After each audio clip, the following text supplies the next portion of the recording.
Bismillahirrahmanirrahim. Assalamualaikum warahmatullahi wabarakatuh.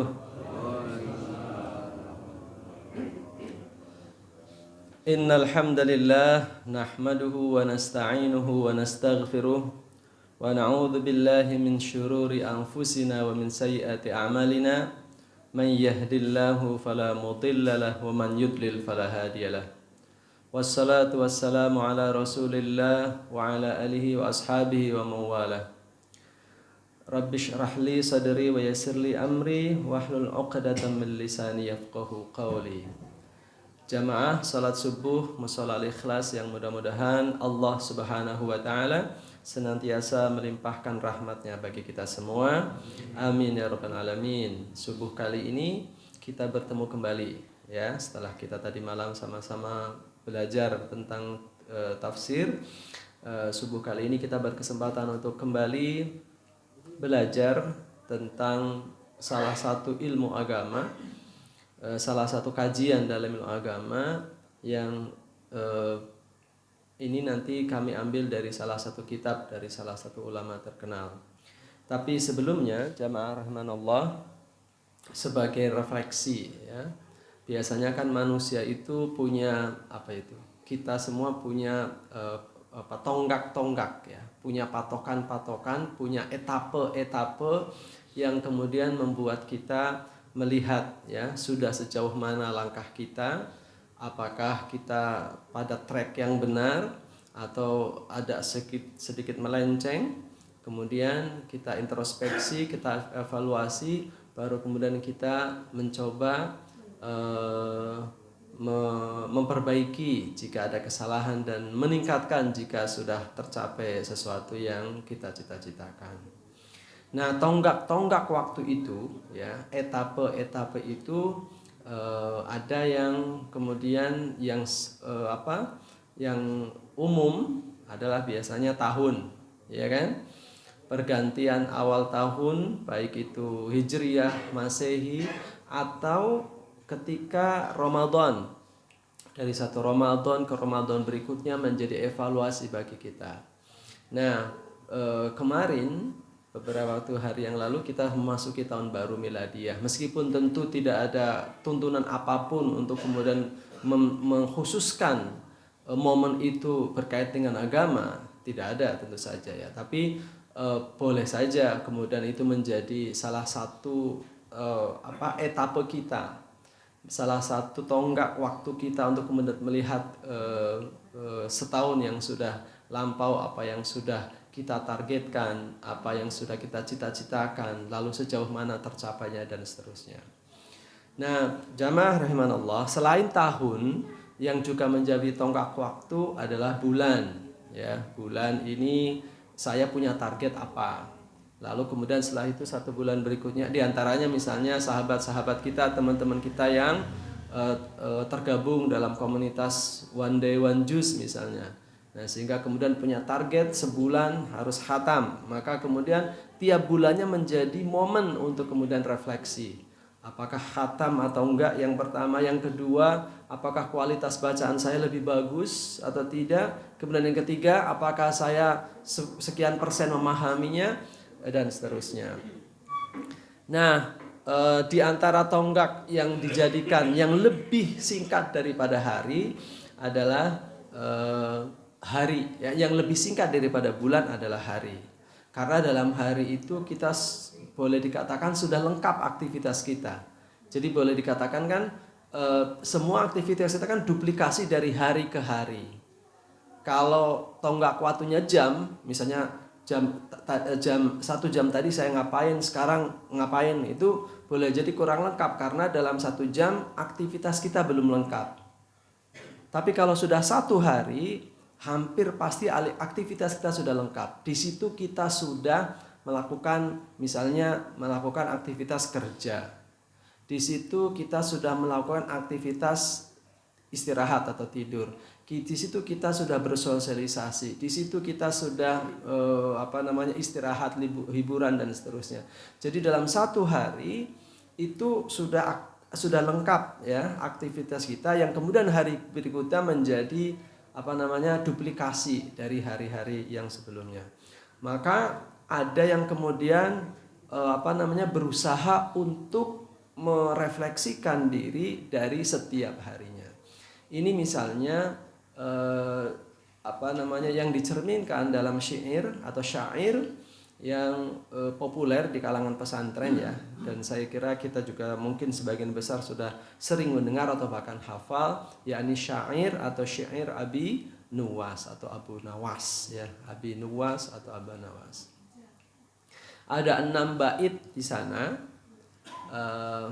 yang dimulai dengan ilahi lastu lil firdausi ahla wala aqwa 'alan naril jahimi, yang dilakukan ilahi lastu lil firdausi ahla wala aqwa 'alan naril jahimi.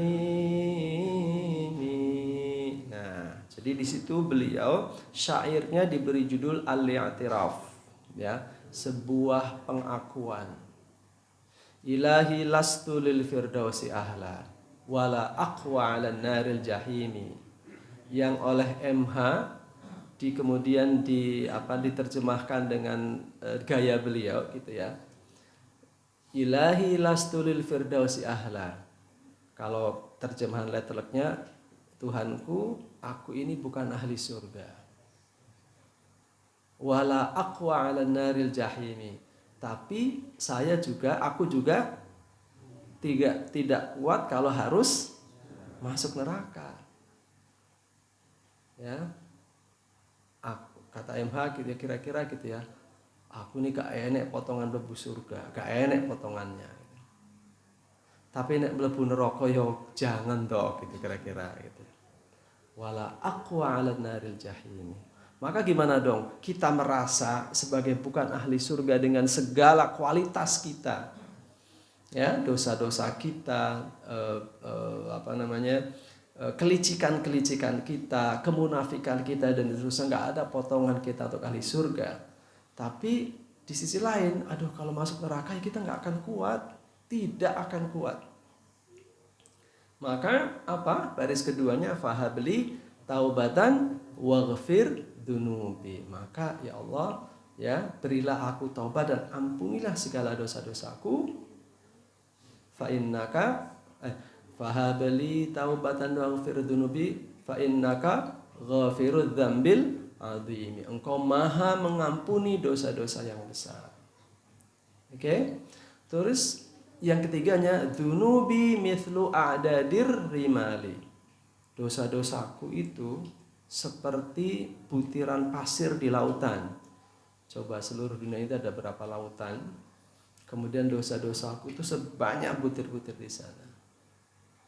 Fahabli taubatan ya dal jalali. Maka berilah aku taubat ya Allah. Jadi ujungnya kayak gitu. Jadi ngaku kemudian minta taubat, ngaku minta taubat, ngaku minta taubat. Ya, yang kemudian yang keempat ini yang menjadi ini, wa umri naqisun fi kulli yaumin wa dzambi zaidun kaifahtimali. Umurku, kalau umur bertambah atau berkurang? Umur bertambah atau berkurang? Berkurang. Ya, kalau menurut beliau, ya, wa umri naqisun, umurku berkurang. Jadi jatah umurnya itu berkurang. Fi kulli yaumin, setiap hari. Sudahlah umur lifetime-nya berkurang, baterainya berkurang, gitu kan? Di sisi lain, wa dzambi zaidun. Tapi di saat yang sama dosa-dosaku malah bertambah. Wa dzambi zaidun kaifahtimali. Terus bagaimana aku harus menanggungnya ya Allah? Umur berkurang, dosa bertambah setiap harinya. Bagaimana aku bisa menanggungnya? Kalau kemudian kalau di bahasa Indonesia ada umur, ada usia, ya kan ya? Kalau umur berkurang, kalau usia bertambah. Nah, itu bahasa. Nah, kemudian yang kelima, bait kelimanya, ilahi abdukal asi ataka. Maka Tuhanku, hambamu yang penuh dengan maksiat ini, ya kan ini pengakuan dosa nih, hambamu yang penuh dengan maksiat ini, ataka, datang kepada engkau ya Allah, mukirran bidzunubi wa qad da'aka, dengan mengakui segala dosa-dosanya, dan hamba ini, yakni saya, sudah berdoa kepada engkau, sudah memohon kepada engkau.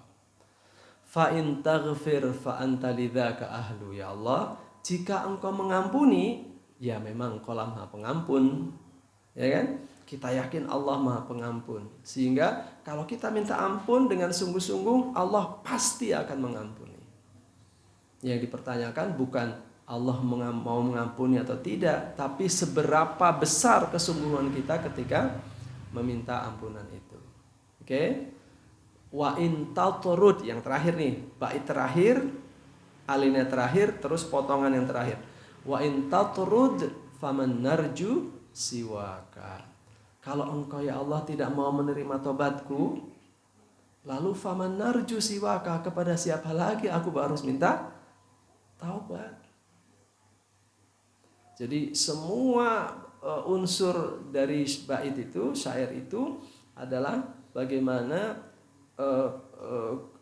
sebuah pengakuan dari ketidaklayakan hamba untuk mendapatkan kenikmatan surga dengan segala kekurangannya, tapi di sisi lain juga tidak akan bakal kuat mendapatkan siksa neraka. Maka apa? Ya, yang bisa dilakukan adalah kita mengharapkan rahmat Allah berupa taubat, yang kemudian dengan rahmat Allah dengan taubat itu kita insya Allah terhindar dari api neraka.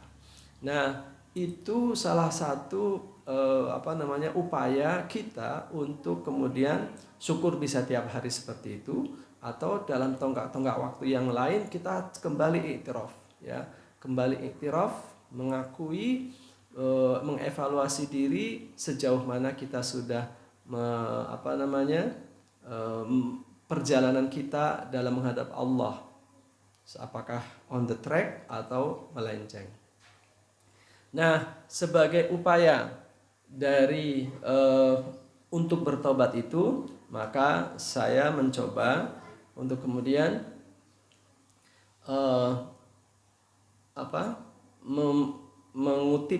mengutip salah satu kajian dalam salah satu kitab seorang ulama besar, yakni tentang 4 sungai penghapus dosa. Ada istilah sungai yang menarik di situ. Meskipun nanti ada sungai yang secara fisik ya kelihatan ada kontras ya, tapi beliau mengambil istilahnya sungai. Oh ya, saya lupa bersolawat. Solawat dan salam semoga tetap tercurah kepada Nabi Muhammad sallallahu alaihi wasallam, ke beliau, sahabat beliau, para tabi'in dan para tabi'in dan seluruh umat Islam yang senantiasa berupaya meneladani beliau, dan mudah-mudahan kita termasuk di dalamnya.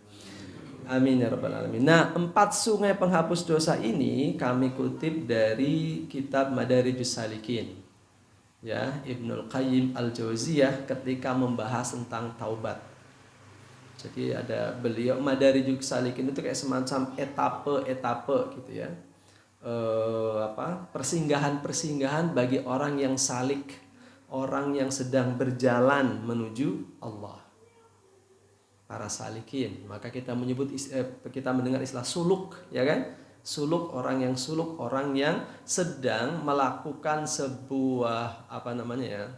sebuah perjalanan melalui, tentu saja yang kemudian kita kenal juga ada thariqat gitu ya, yang semuanya sedang salik menuju Allah Subhanahu wa taala. Maka beliau menulis kitab Madarijus Salikin, persinggahan-persinggahan yang harus dilalui oleh seseorang yang sedang menuju Allah Subhanahu wa taala. Di sana ada taubat, di sana ada syukur, di sana ada semua kualitas-kualitas yang harus kita asah, yang harus kita miliki, yang harus kita tingkatkan kualitasnya untuk kita menuju Allah Subhanahu wa taala. Nah, dalam pembahasan taubat, beliau kemudian mengutip tentang 4 sungai yang bisa menghapus dosa. Oke. Sebagai pembukaan dalam sebuah hadis riwayat At-Tirmidzi, kullu bani Adam khata'un wa khairul khata'in at-tawwabun. Kullu bani Adam khata'un. Nah, ini ada salah typo ya. Khata'un wa khairul khata'in at-tawwabun. Setiap bani Adam adalah khata'. Karena kullun berarti mufrad ya. Kullu bani Adam khata'un. Jadi setiap Bani Adam pasti banyak melakukan kesalahan. Jadi bukan sedikit ya. Khata'un, banyak melakukan kesalahan. Wa khairul khata'in, dan sebaik-baik orang yang banyak melakukan kesalahan adalah at-tawwabun, orang yang selalu bertaubat. Jadi salah, taubat, salah, taubat, salah, taubat. Begitu terus. Ya. Supaya apa? Supaya bagi orang yang terlalu mungkin sudah banyak dalam hidupnya gitu ya, melakukan banyak kesalahan, tidak kemudian berputus asa. Karena apa? Bagi orang yang banyak berdosa, banyak melakukan dosa, ada kok yang terbaik di antara mereka adalah justru orang yang banyak bertaubat. Lalu nanti di sana ada di taubat itu, ya di bab taubat itu ada pembahasan ya, lebih baik mana orang yang banyak sedikit dosanya ya, atau orang yang banyak dosanya lalu dia bertaubat dari dosa-dosanya. Ya, nanti insya Allah suatu saat kita bahas tentang taubat, karena ternyata para ulama juga berbeda ya pendapat tentang apakah lebih baik orang yang sedikit dosanya sehingga sedikit taubatnya, atau orang yang banyak sekali dosanya kemudian banyak taubatnya, gitu ya. Tapi intinya orang yang banyak berdosa, banyak melakukan kesalahan, kualitas terbaik mereka adalah justru ketika mereka banyak bertaubat. Nah, dalam surat At-Tahrim, ya kan, perintah yang diperintahkan kita bertaubat adalah taubatan nasuha. Ya a'udzubillahi minasyaitonir rajim. Ya ayyuhalladzina amanu tubu ilallahi taubatan nasuha. Ya, bertaubatlah kepada Allah dengan taubatan nasuha. Nah, apa sih arti nasuha itu? Yang pertama, nasuha itu artinya murni, ikhlas dan jujur. Ya. Dalam taubat, ibadah dan nasihat artinya memurnikan perkara-perkara tersebut dari semua kotoran, kekurangan, dan kerusakan. Seseorang yang melakukannya dalam bentuk yang sempurna, itu taubatan nasuha menurut beliau Ibnul Qayyim Al-Jauziyah rahimahullah dalam kitabnya itu. Jadi melakukan taubat dalam the best practice. Ya. Dalam pelaksanaannya yang paripurna itu nasuha, yang paling terbaik. Itu arti nasuha. Jadi kalau tobatnya ngasal atau tobatnya itu sekedarnya saja, berarti belum sampai pada tobat nasuha. Karena menurut beliau itu sudah harus yang paling terbaik dia lakukan. Oke, itu arti pertama dari taubat nasuha. Sementara yang kedua, dalam tafsir Al-Qurtubi rahimahullah mengatakan, taubat nasuha itu diambil dari an-nasahah yang artinya jahitan. Jadi taubatan nasuha berdasarkan asal kata tersebut, maka nasuha itu artinya menjahit sesuatu yang sebelumnya sobek, sesuatu yang sebelumnya terbelah, menjahit menjadi satu. Jadi orang sebetulnya ketika melakukan kesalahan, ketika berdosa, sebetulnya dia sedang merobek nuraninya, dia sedang ketenangan jiwanya sedang dia rusak, sama dengan kain yang disobek itu. Maka orang yang berdosa itu, ya, melakukan dosa itu, sebetulnya dia sedang menghilangkan ketenangan dalam dirinya. Maka taubat nasuha adalah taubat yang berupaya menyatukan dua sisi yang robek. Karena kenapa beliau rahimahullah Imam Al-Qurtubi itu mengkaitkan makna nasuha ini dengan ibarat orang yang sedang menjahit? Karena pertama, taubat tersebut telah memperbaiki ketaatan dan menguatkannya, sebagaimana jahitan yang memperbaiki pakaian yang menguatkannya. Jadi kalau pakaian yang robek itu kan cenderung, kalau kita bawa tas, kemudian salah satu pengikat tas itu putus, maka kita susah atau akan mengalami kesulitan dan mudah lepas. Maka supaya tidak lepas harus dijahit. Oke? Jadi itu alasan mengapa nasuha itu juga bisa berarti menjahit sesuatu yang sobek atau sesuatu yang sudah terpecah sebelumnya. Nah, sekarang kita coba membahas beberapa hal tentang taubat. Ada istilah at-taib dan zalim. Jadi kita itu terbagi cuma dua, ya, antara taib, orang yang bertobat, dan zalim. Jadi kalau kita nggak mau bertobat, nggak ada istilah in between, ya, cuma dua saja kategorinya, ya, tidak seperti sekarang ada 3 paslon, enggak, ya, hanya 2, ya, antara taib, orang yang bertobat, dan zalim. Jadi kalau kita tidak mau bertobat, maka kita termasuk orang yang zalim. Jadi sudah jatuh ketimpa tangga. Sudahlah kita berdosa, kemudian karena kita tidak mau bertobat, maka kita dikategorikan sebagai orang yang zalim oleh Allah Subhanahu wa taala. Jadi 2 dosanya. Sudahlah dosa berdosa, lalu kemudian dijuluki atau dikasih kualitas sebagai orang yang zalim.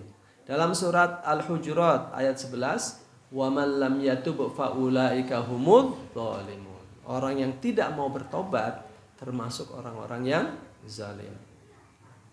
Kemudian yang namanya tobat itu sepanjang hayat.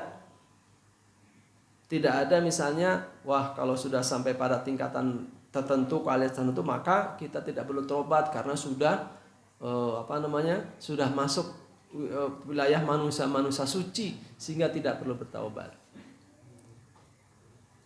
Dalam surat An-Nur ayat 31, Allah Subhanahu wa taala berfirman, "Wa tubu ilallahi jami'an ayyuhal mu'minuna la'allakum tuflihun."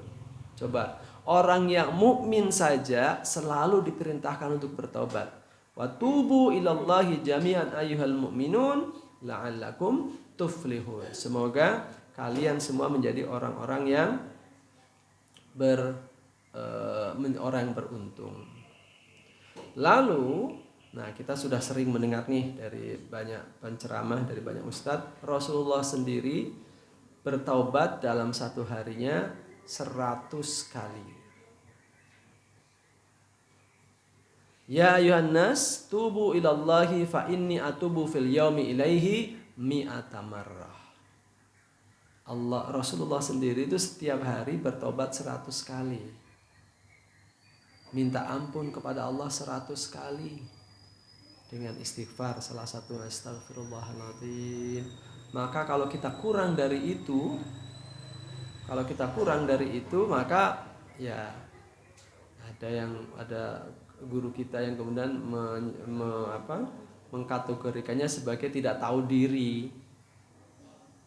Rasulullah saja 100 kali, kita kurang dari itu. Maka harusnya minimal kita sama, punya target sama. Maka ada zikir pagi dan petang, ya. Kalau bisa kita laksanakan zikir pagi dan petang, pagi 100 kali, petang juga 100 kali. Enggak lama. Astagfirullahaladzim wa atubu ilaih. Sambil ngapain gitu ya. Entah sambil mengerjakan sesuatu, sedang bersih-bersih, sedang apa itu, astagfirullahaladzim wa atubu ilaih, astagfirullahaladzim wa atubu ilaih.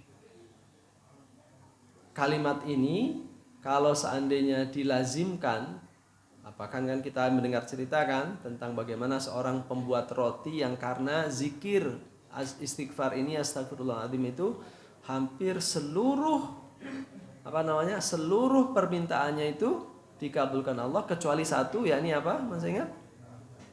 Apa? Ketemu dengan Imam Ahmad bin Hambal. Ya, dan karena Allah mengabulkan dia, maka dibuat skenario Syekh atau Kiai ulama Ahmad bin Hambal ini kemudian diskenariokan bisa bertemu dengan si tukang roti ini, sehingga kemudian seluruh doa-doanya terkabul. Tapi ada yang menarik, jamaah rahimanallah. Coba, ketika beliau mengatakan semua doa-doa saya terkabul itu, kita percaya nggak? Karena yang menceritakan ini Imam Ahmad bin Hambal nih. Tukang roti ini mengatakan bahwa semua doa-doanya terkabul. Gitu kan ya? Cuma pertanyaannya, kenapa beliau masih tetap jadi tukang roti dan rumahnya juga nggak besar? Gitu kan? Kalau beliau mengatakan doa-doanya semua terkabul, tapi tetap beliau jadi tukang pembuat roti dan rumahnya juga tidak besar-besar, rumah sederhana, berarti apa? Yang didoakan adalah hal-hal yang sifatnya meningkatkan kualitas dirinya di hadapan Allah Subhanahu wa taala, bukan hal-hal yang bagi saya, bagi mungkin bagian dari kita itu hadun nafs. Ada hawa nafsu yang andil di dalamnya. Gitu ya.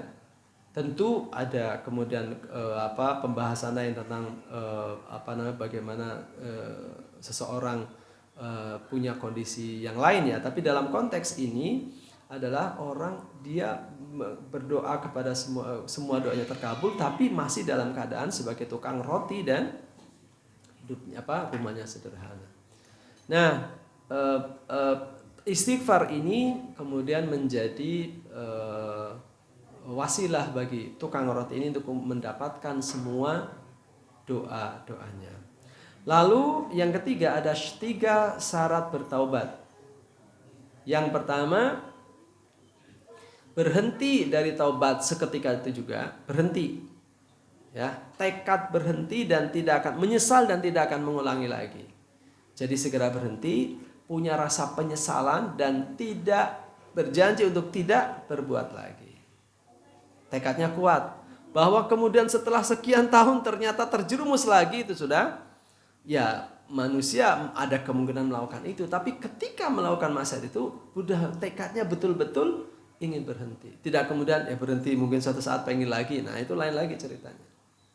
Dan yang ketiga, nah ini dia yang mungkin juga jarang, adalah syaratnya tadi. Yang pertama adalah berhenti dari maksiatnya segera. Yang kedua kemudian menyesal dan berjanji tidak mengulangi. Dan yang terakhir, ini yang penting, mengakui kelemahan. Jadi jamaah rahimanallah, para ulama menasihatkan begini: ketika kita melakukan maksiat, lalu kemudian kita menyesal, lalu kemudian kita bertekad, saya tidak akan, padahal gampang banget loh saya, kenapa saya melakukan ini? Padahal gampang banget saya bisa meninggalkan ini, kenapa saya melakukan? Padahal gampang banget. Nah, ketika punya paradigma itu, punya pendapat itu, maka kemudian seolah-olah nih, dengan segala kualitas yang dia miliki, dengan segala kemampuan yang miliki, dia bisa melepaskan diri dari maksiat itu. Padahal di syarat yang ketiga, para ulama yang harus punya pengakuan bahwa saya punya lemah gitu. Ya Allah, saya itu punya kelemahan ya Allah. Tanpa pertolongan Engkau, bahkan maksiat yang sekecil ini pun saya tidak bisa terhindar darinya tanpa pertolongan dari Engkau, gitu loh. Jadi kita punya tekad untuk tidak mengulangi pasti, tapi di sisi lain kita harus mengakui bahwa saya punya kelemahan yang tanpa pertolongan Engkau ya Allah, saya tidak bisa melepaskan dari maksiat ini. Betapapun kecil maksiat itu. Ngomongin orang, ya, dan seterusnya. Jadi yang ketiganya adalah harus punya keyakinan bahwa kita punya kelemahan. Lalu ada dosa kecil yang dihapus sementara dosa besar diampuni. Dalam surat Ali Imran ayat 193. Jadi ada dua hal. Kalau dosa-dosa kecil langsung hapus, hilang, nggak ada catatannya, gitu ya. Kalau dosa-dosa besar kita mohon kepada Allah supaya diampuni. Itu artinya kalau dosa-dosa kecil bisa terhapus dengan sendirinya, auto delete ya. Auto delete kalau kita melakukan kebaikan-kebaikan, tapi kalau dosa besar itu harus ada proses untuk minta ampun atau bertaubat. Dalam surat tersebut Allah Subhanahu wa taala berfirman, "Rabbana faghfir lana dzunubana." Jadi faghfir lana dzunubana. Ampunilah dosa-dosa besarku, wa kaffir 'anna sayyi'atina. Dan kemudian hapuskanlah kafarat, hapuskanlah dosa-dosa dalam kutip dosa-dosa kesalahan-kesalahanku, dosa-dosa kecilku. Wa tawaffana ma'al abrar, dan wafatkan bersama orang-orang yang baik. Jadi ada kategori dosa besar dan kategori dosa kecil. Yang dosa besar harus betul-betul kita dengan taubat. Dosa sedang tidak ada, hanya ada dua kategori, ya, nggak ada dosa kecil dan dosa besar. Meskipun dosa besar dan dosa kecil juga ada sudut pandang lain. Menurut Ibnu Abbas, ya, yang kemudian dikutip oleh para ulama lainnya, bahwa tidak ada istilah dosa kecil kalau dilakukan secara terus-menerus. Jadi kita tidak boleh meremehkan dosa-dosa kecil. Kalau kecil pun dilakukan terus-menerus, itu menjadi sebuah dosa yang besar. Sementara tidak ada dosa besar kalau selalu disertai dengan istighfar. Maksudnya kalau orang sudah pernah melakukan dosa besar, lalu kemudian terus beristighfar dan bertaubat, insya Allah tidak lagi jadi dosa besar. Ya, lain kalau sambil melakukan dosa besar kemudian istighfar, lalu besar lagi istighfar terus, jadi itu namanya mempermainkan, gitu ya. Oke, karena ada istilahnya apa itu? Semakin orang tahu ilmu agama, ya kan? Kenapa dia semakin banyak berbuat kesalah, gitu ya? Padahal dia tahu atau dia banyak ilmu agamanya, tapi kenapa justru banyak kesalahannya? Nah, karena ada guyonan, karena dia sudah tahu bagaimana caranya bertobat, gitu ya. Oke. Nah, sekarang. Oke. Jadi tadi jamaah rahimanallah, oke. Sungai yang pertama, saya kembali bentar ya. Sungai yang pertama adalah sungai taubat. Ya, itu dalam tanda kutip sungai yang paling mudah. Ya kan? Dalam hati kita merasa berdosa, lalu lisan kita astagfirullahaladzim, astagfirullah. Itu kan dalam tanda kutip relatif yang mudah kan ya. Itu sungai yang pertama. Sungai yang kedua harus ada effort, harus ada usaha. Jadi apa? Amal soleh. Dosa-dosa kita akan terampuni, terhapus dengan taubat kita. Dan yang kedua juga akan terampuni dengan amal soleh. Para ulama menyebutkan bahwa amal soleh itu harus ada kesengajaan di sana. Kan innamal a'malu binniyat. Harus ada unsur kesengajaan, dan soleh itu artinya adalah lawan dari kerusakan. Jadi kalau kita berbuat kebaikan itu sudah berarti amal soleh, dan itu lawannya adalah kerusakan. Nah, mengapa disebut dengan amal soleh? Dalam tafsir As-Sa'di, amalan yang baik dinamakan amal soleh karena sebab amal soleh, keadaan urusan dunia dan akhirat seorang hamba akan menjadi baik dan akan hilang seluruh keadaan yang rusak. Jadi orang yang melakukan amal soleh itu keadaan dirinya di hadapan Allah, kualitas kehambaan diri pada Allah itu akan menjadi baik kalau dia melakukan amal soleh. Dengan amalan yang baik, seseorang akan termasuk golongan orang yang soleh dan pantas bersanding dengan Allah yang Maha Pengasih di dalam surganya. Jadi orang yang beramal soleh itu pantas untuk mendapatkan kenikmatan berupa surga. Kemudian yang kedua, 2 syarat amal soleh. Ya, 2 syarat amal soleh. Yang pertama adalah ikhlas. Seperti nama mushola kita ini al-ikhlas gitu ya. Dan mengikuti apa yang sudah disyariatkan oleh Rasulullah Sallallahu Alaihi Wasallam. Jadi benar, tidak boleh ada unsur lain yang mengotori, ya. Betul-betul ikhlas karena Allah. Bahwa seperti yang tadi malam saya sampaikan ya, bahwa kemudian ada hal-hal yang kita dapatkan dalam konteks dunia itu sudah bonus. Tapi yang kita lakukan adalah khusus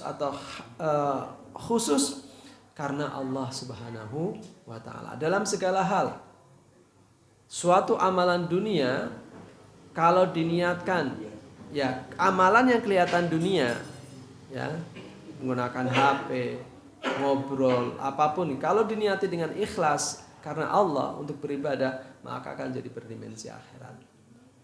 Sementara ada amal yang kelihatan akhirat, sholat, ngaji dan sebagainya, kalau tidak diniati dengan niat yang ikhlas, maka menjadi amalan dunia. Nah, jadi ada 2 ya. Syaratnya adalah ikhlas dan mengikuti sunnah Rasulullah Sallallahu Alaihi Wasallam. Lalu ada amalan lahir dan amalan batin. Yang lahir ya kelihatan oleh orang lain dan ada dampaknya bagi orang lain. Yang amalan batin ini yang sering yang ada justru lebih banyak perhatiannya amalan hati ini. Karena semua amal yang lahir itu juga sumbernya adalah batin.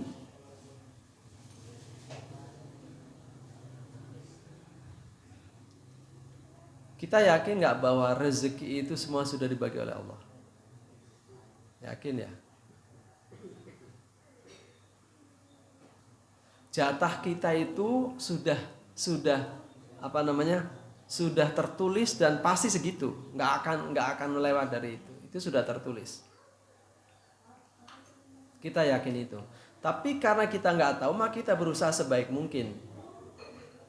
Nah, karena amalan hati itu bahwa kita yakin rezeki itu sudah Allah yang bagi dan sudah ditentukan, maka mestinya dari keyakinan dalam hati itu kita kemudian tidak melakukan hal-hal yang dilarang, menghalalkan segala cara untuk mendapatkan rezeki itu. Yang haram jadi kita halalkan karena itu tadi, kita ngotot, saya harus mendapatkan itu. Padahal kita yakin bahwa kalau ini tertulis bagi kita dapat, saya dapat, kalau enggak juga enggak. Jadi kenapa kita mesti pakai cara-cara yang tidak dibenarkan oleh Allah Subhanahu wa taala? Toh rezeki sudah dibagi kok. Kita semua sudah ditentukan, kita sudah tercatat semuanya sekarang berada di sini sudah tercatat. Meskipun sekali lagi ketika sedang membahas seperti ini biasanya akan muncul pertanyaan, ya kan? Kalau begitu, ya gimana dong? Kita sudah ditentukan kayak gini berarti kita nggak punya usaha kan gitu. Semuanya sudah dicatat, gimana dong kita sedang menjalaninya? Nah, ketika membahas ini, Dr. Quraisy Shihab dalam sebuah podcastnya ya, saya dengarkan ya, beliau mengibaratkan begini, ketika sedang bahas sebuah takdir yang bolak-balik tentang sesuatu yang sudah ditetapkan itu. Beliau mengasih contoh begini, kita sedang duduk nih di sini, lalu kemudian di situ banyak kulit pisang, ada banyak kulit pisang di jalan. Oke. Kemudian kita lihat di sana ada beberapa anak sedang berlari menuju ke sini. Ada mungkin 2, 3, 4 anak yang berlari menuju ke sini lewat jalan ini. Dan kita tahu di jalan itu ada berapa kulit pisang. Lalu kemudian kata beliau, saya nulis nih, ya kan? Di antara 3 orang yang berlari itu, yang saya tahu si A orangnya ceroboh, si B agak ceroboh, si C hati-hati. Maka ini ada 2 anak yang bakalan jatuh dan 1 anak akan bakal selamat. Saya tulis tuh. Jadi anak lari dari sana, di sini banyak tulisan, saya tulis 2 anak akan terjatuh, 1 anak akan selamat. Lalu kemudian benar, begitu lewat sana itu 2 orang terjatuh, 1 orang selamat. Pertanyaannya, si anak yang jatuh itu dan si anak yang selamat itu, si anak yang jatuh itu jatuh karena ketidakhati-hatian dia sehingga kemudian terpleset kulit pisang, atau karena tulisan saya?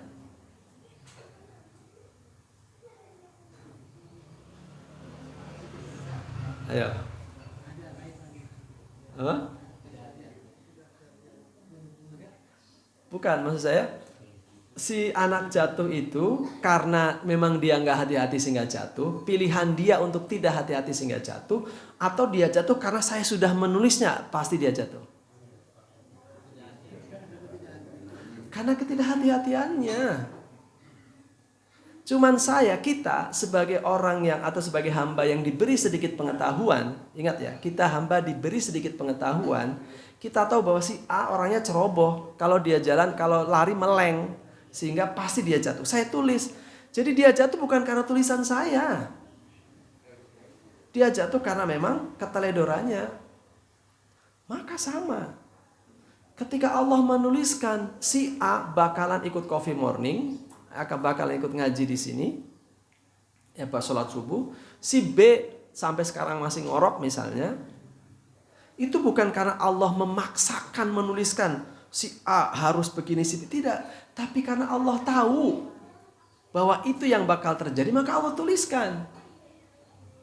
Maka ketika orang yang sekarang tidur kemudian nggak ikut sholat subuh, bukan karena Allah, ya kan sudah ditulis benar, tapi bukan karena Allah menulis memaksakan itu pasti terjadi, tapi karena memang Allah tahu pilihan yang akan dia ambil. Karena di mata Allah itu nggak ada masa lalu, nggak ada masa sekarang, tidak ada masa depan. Semuanya itu satu aja di mata Allah. Kita aja manusia yang materi yang terikat dengan ruang dan waktu. Sehingga kita punya masa lalu, sama sekarang punya masa depan. Di bagi Allah nggak ada itu masa lalu, nggak ada masa sekarang. Semuanya itu di dalam genggamannya. Waktu itu dalam genggamannya karena Allah di luar, tidak terikat oleh ruang dan waktu. Maka ketika Allah tuliskan seseorang bakalan A, B, C dan sebagainya, itu karena Allah tahu akan begitu memang. Bukan Allah memaksakan si A berbuat ini dan sebagainya. Itu sebuah analogi yang bagi saya sendiri itu luar biasa gitu ya. Cukup ampuh untuk menjawab pertanyaan anak-anak ketika, ya kalau saya jahat kan memang Allah sudah takdirkan jahat. Sudah Allah tulis jahat, betul. Allah sudah menulisnya jahat. Tapi bukan karena Allah tulis sehingga kemudian kamu jahat, tapi karena Allah tahu kamu bakal jahat. Oke, nah gitu kira-kira ya. Iya. Nah, enggak. Ya. Ya. Nah, si fulan ditakdirkan 50 tahun atau 40 tahun dia meninggal. Karena dia sering silaturahim, pakai panjang umur. Itu kayak gimana? Ya, baik, terima kasih. Ini saya pernah bahas ikut pembahasannya juga dengan Ustaz Ahmad Nur Hidayat ya, yang menjadi salah satu sumber narasumber di Masjid Raya Al-Ghoriban. Jadi beliau menyebutkan, saya masih ingat, dalam salah satu kitabnya Imam Nawawi itu mengkategorikan ada tulisan yang hanya Allah tahu, ya kan, di Lauh Mahfuz. Ada kemudian juga takdir yang kemudian diketahui oleh pihak-pihak lain, para malaikat dan sebagainya, yang itu bisa berubah. Ya kan? Di catatan Allah itu nggak ada yang berubah. Jadi ini pembahasan. Jadi nggak ada kaitannya seseorang yang di catatan Allah ya. Di catatan Allah itu cuma satu. orang itu umurnya 8 tahun, 80 tahun. Lalu kemudian 80 tahun itu di dalam perjalanan 80 tahun dia akan melakukan ini itu dan sebagainya. Salah satunya silaturahim. Jadi tidak ada catatan Allah yang berubah. Tidak ada catatan Allah yang berubah di Lauh Mahfuz. Bahwa seseorang umurnya 80 tahun, ya memang catatannya 80 tahun. Nah, cuman di catatan yang kemudian diketahui oleh pihak lain, salah satu malaikat adalah ya karena dia bersilaturahim, maka kemudian umurnya yang tadinya seolah-olah 60 tahun jadi 80 tahun. Tapi takdir Allah yang di Lauh Mahfuz tidak berubah, umurnya 80 tahun. Semua yang tercatat apakah orang silaturahim jadi umurnya panjang, kemudian rezekinya diluaskan, itu sebagai bagian dari motivasi.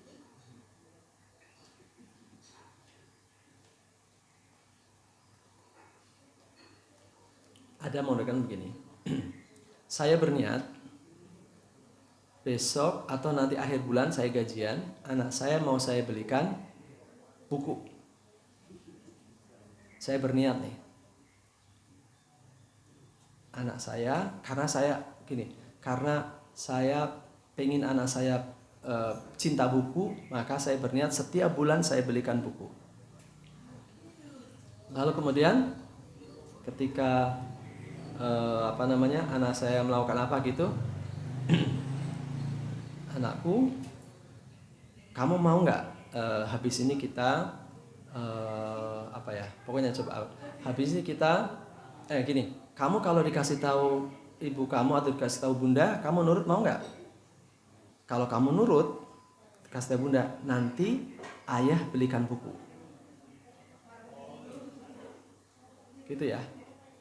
Kalau kamu nurut sama bunda, nanti ayah belikan buku. Kan seolah-olah gantung tuh.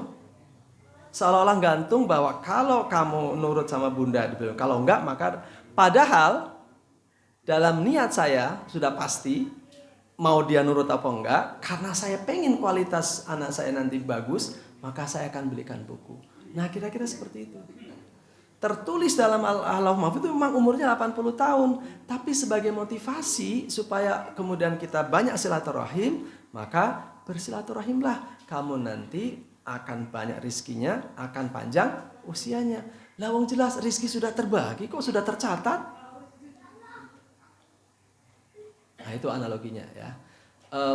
Tentu kita nanti akan merujuk lagi kitab An-Nawawi yang disebutkan Ustadz Ahmad Nurhidayat tadi itu, karena beliau menjelaskannya waktu bagus banget ya. Tapi saya kira-kira seperti itu. Ada catatan yang hanya Allah tahu, kemudian ada catatan yang kemudian terbeberkan atau ada pihak lain malaikat yang tahu, yang kemudian jadi oh iya karena begini jadi begini gitu tadi.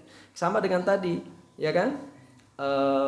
Ada bundanya, ada istri saya misalnya. Ketika saya mengatakan pada anak saya, kalau kamu taat sama bunda, kamu akan saya belikan buku.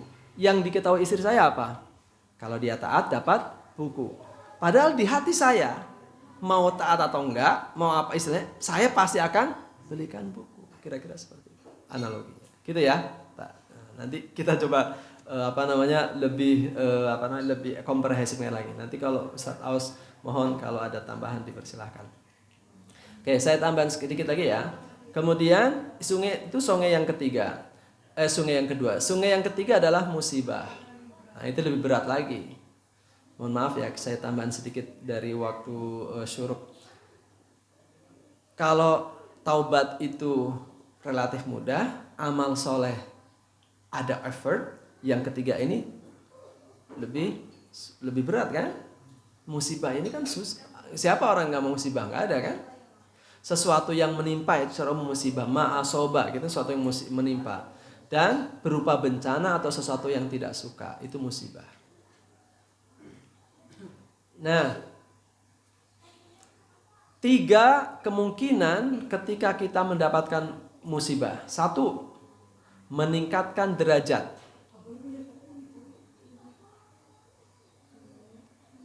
Orang hamba yang paling banyak cobaannya siapa? para nabi. Ya kan? Karena memang kualitasnya untuk meningkatkan derajat ya memang banyak cobaannya. Digergaji Nabi siapa? Zakaria. Ya, tentu kita banyaklah kisah para nabi yang kemudian mendapatkan musibah sedemikian rupa. Lalu ada kemungkinan kedua adalah penggugur dosa. Tadi meningkatkan derajat, yang kedua adalah menggugurkan dosa. Dalam sebuah hadis yang diriwayatkan Aisyah gitu ya. Tidak ada satupun musibah menimpa seseorang melainkan dosanya dihapus, ya, bahkan kalaupun hanya tertusuk duri. Dari hadis riwayat Muslim. Jadi kita kesandung batu itu juga musibah yang dengan catatan kita sabar menerimanya, kita ikhlas menerimanya, menjadi penggugur dosa. Itu saja, apalagi yang besar-besar ya, kita dapat sakit, kita dan seterusnya. Tentu adalah penggugur dosa. Dan yang terakhir, 3 adalah azab yang disegerakan. Nah, itu dia. Jadi musibah yang terjadi pada kita adalah azab atas dosa-dosa kita yang disegerakan. Daripada nanti di akhirat, lebih bagus sekarang, kan gitu. Ya, cash on delivery gitu ya. Rasulullah bersabda yang diriwayatkan oleh Imam Tirmidzi, jika Allah menginginkan kebaikan pada hamba, ini ya, dia akan segerakan hukumannya di dunia. Jika Allah menghendaki kejelekan padanya, dia akan mengakhirkan balasan dosanya yang dia perbuat nanti di akhirat. Jadi justru karena Allah sayang pada kita, pengen senang pada kita, pengen kebaikan pada kita, maka dosa-dosa kita diampuni. Kita diberi musibah supaya kita dosanya diampuni ketika di dunia. Jangan sampai dibawa ke akhirat. Jadi semakin banyak musibah itu bisa apa saja, dari yang paling kecil sampai yang paling besar. Nah, kemudian yang terakhir ya, tadi ya 3 kemungkinan. Satu sebagai meningkatkan derajat, yang kedua sebagai penggugur dosa, dan yang ketiga adalah azab yang disegerakan di dunia. Lalu ada 4 keadaan orang yang tertimpa musibah. Kita termasuk yang mana nih? Beliau menyebutkan ada orang yang tertimpa musibah itu ada 4 keadaan: marah, sabar, ridho, dan syukur. Nah, menurut beliau nih, kita termasuk yang mana ini? Marah, sabar, ridho, dan syukur. Itu ya. Kalau marah, nah ini sudah jatuh ketimpa tangga. Kalau sabar, itu ada ngeluhnya juga sih, ada ya Allah kenapa sih? Maksudnya ada, tapi tidak sampai yang kemudian ada perkataan atau perbuatannya yang destruktif. Gitu, itu sabar. Tetap ini juga sih, apa istilahnya, ya Allah kenapa? Tapi hanya kepada Allah. Nah, itu sabar. Kalau sudah ridho, sudah memang sudah di atas sabar. Nah, kalau yang lebih lagi adalah syukur, dapat musibah malah bersyukur gitu. Oke, kemudian musibah itu adalah tanda cinta Allah Subhanahu wa taala. Jika Allah mencintai suatu kaum, maka mereka akan diuji dengan musibah, gitu ya. Hadis riwayat Tabrani. Jadi mudah-mudahan jamaah rahmatullah, dengan 3 sungai cukup ya. Yang pertama sungai taubat, yang kedua sungai amal soleh, dan yang ketiga sungai musibah. Mudah-mudahan dengan ketiga sungai ini cukup bagi kita sebelum meninggal untuk membersihkan, menghapus dosa-dosa kita. Karena jangan sampai kita nanti masuk sungai yang keempat, yaitu sungai apa? Ciliwung. Yang keempat, nah ini dia masalahnya. Yang keempat adalah sungai neraka. Loh, sungai kok neraka? Ya, itu sebuah analogi bahwa di neraka nanti akan membersihkan yang belum sempat dibersihkan ketika di dunia. Jangan sampai ya. Jadi cukup 3 aja, mudah-mudahan menjadi pembersih dosa-dosa kita di dunia ini. Amin ya rabbal alamin. Demikian jamaah rahmanullah, 4 sungai pembersih dosa dalam kitab Madarijus Salikin oleh Ibnul Qayyim al-Jauziyah rahimahullah. Mudah-mudahan kita bisa mengamalkannya dalam kehidupan sehari-hari. Jika ada tambahan dari Ustaz Aus barangkali mengoreksi atau menambahkan yang saya sampaikan, silakan. Ya.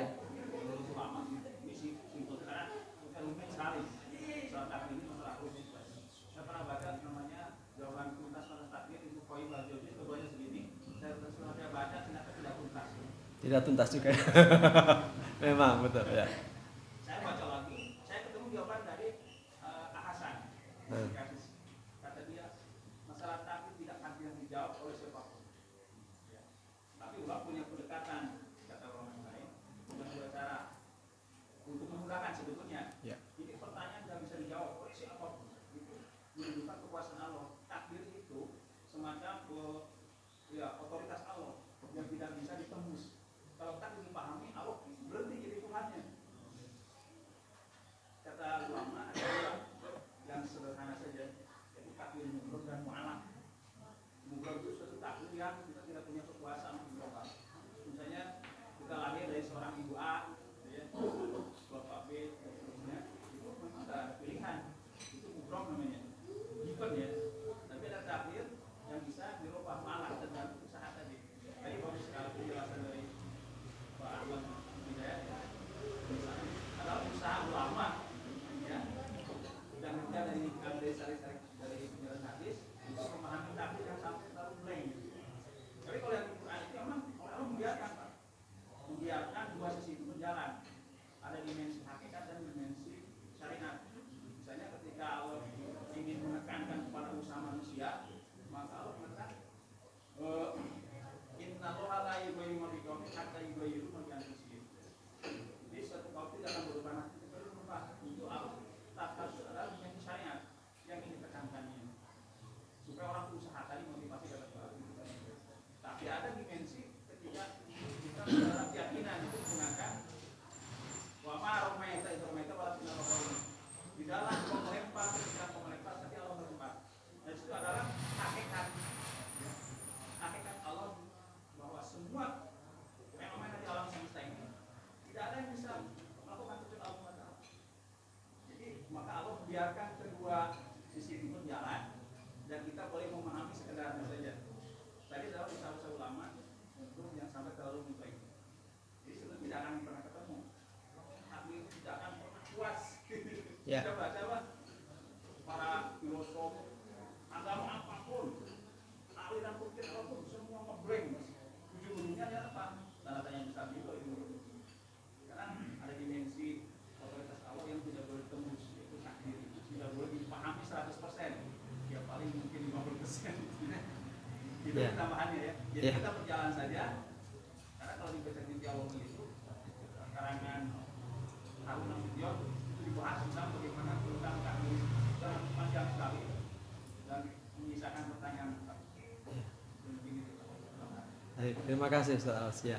Luar biasa ya. Jadi memang ya sudah betul tadi kalau seandainya takdir bisa dipahami ya sudah yang berikan takdir sudah berhenti sebagai Tuhan gitu kan. Ya. Ada takdir mu'alaq, ada mubrom tadi ya. Oke. Baik, jamaah rahimanallah, cukup ya? Cukup. Insyaallah kita mudah-mudahan banyak ilmu yang kita dapatkan hari ini. Terima kasih Ustaz Aus yang telah memberikan tambahan. Mudah-mudahan sekali lagi ini menambah wawasan keagamaan kita. Tapi sekali lagi tadi malam saya sampaikan ya, jangan berhenti sebagai sebuah wawasan. Niat utama kita apa dalam menuntut ilmu adalah apa? Tadi malam niat kita untuk belajar sebagaimana yang disampaikan oleh Imam Al-Ghazali dalam kitab apa? Tadi semalam saya sampaikan Bidayatul Hidayah. Jadi niat menuntut ilmu adalah supaya kita dapat hidayah, itu yang paling utama. Ya, bukan supaya banyak wawasan, kemudian ya itu sebagai bonus, tapi niat adalah bagaimana supaya kita berilmu dapat hidayah. Karena dengan hidayah itu kita kemudian punya motivasi, punya tekad, punya keinginan dan dapat taufik untuk menjalankan, mengamalkan ilmu yang kita miliki. Man yazdad ilman walam yazdad hudan lam yazdad minallahi illa bu'dan. Siapa yang bertambah ilmunya tapi tidak bertambah hidayahnya, dia tidak mendekat Allah, justru dia yang menjauhi Allah. Banyak ilmu malah jauh dari Allah. Kalau tidak diniati kita dari awal mendapatkan hidayah. Demikian jamaah rahmatullah. Mohon maaf jika ada yang tidak berkenan saya sampaikan dan mohon ampun kepada Allah atas segala kesalahan. Kita tutup dengan doa kifarat majlis. Subhanakallahumma wa bihamdika asyhadu an la ilaha illa anta astaghfiruka wa atubu ilaik. Assalamualaikum warahmatullahi wabarakatuh.